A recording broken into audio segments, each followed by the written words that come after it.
çeşme yok.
Serafimi zovuše, sjat, sjat, sjat jesi Gospodin.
nebesima, da se sveti ime Tvoje, da dođe carstvo Tvoje, da bude volja Tvoja, i na zemlji kao i na nebu. Hleb naš nasušni daj nam danas i oprosti. Oče naš koji si na nebesima, da se sveti ime Tvoje, da dođe carstvo Tvoje, da bude volja Tvoja i na zemlji kao i na nebu. Hleb naš nasušni daj nam danas i oprosti nam dugove naše, kao što i mi opraštamo dužnicima svojim, i ne uvedi nas u iskušenje, no izbavi nas od zloga. Spasi Bože narod Tvoj, blagoslovi nasleđe Tvoje, posjeti svet svoj milošću i dobrotom i ukrepi moć hrišćana pravoslavnih, i nispošli na milosti svoje bogate. Molitvama se prečiste Vladičice naše Bogorodice i prisno Djeve Marije, silom časnog i životvornog krsta, zastupništvom časnih nebeskih sila bestelesnih, časnog i slavnog proroka, preteče i krstitelja Jovana, svetih slavnih i svehvalnih apostola, svetih otaca naših i velikih vaseljenskih učitelja i svetitelja, Vasilija Velikoga, Grigorija Bogoslova i Jovana Zlatoustoga, svetih otaca naših Atanasija i Kirila, Patrijara Aleksandrijskih, svetog oca našeg Nikolaja, arhijepiskopa Mirlikijskoga čudotvorca, svetih ravnoapostolnih Metodija i Kirila, učitelja slovenskih, svetih srpskih prosvetitelja i učitelja, Simeona Mirotočivog, svetitelja Save, Arsenija, Maksima, Vasilija Ostroškog i Petra Cetinskog, svetih slavnih dobropobednih mučenika, prepodobnih i bogonosnih otaca naših, svetih pravednih bogotaca Joakime i Jane, svetog velikomučenika kralja Stefana Dečanskog i svih svetih. Molimo Te, mnogo milostivi Gospode, usliši nas grešne, koji Ti se molimo, i pomiluj nas.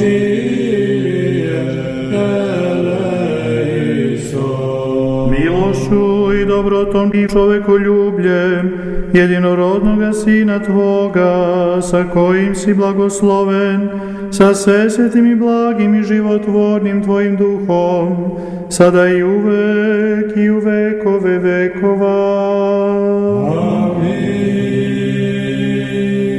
Pomiluj nas, Bože, po velikoj milosti svojoj, molimo Ti se, usliši i pomiluj. Gospodi pomiluj, Gospodi pomiluj, Gospodi pomiluj. Još se molimo za sve blagočestive i pravoslavne hrišćane. Gospodi pomiluj.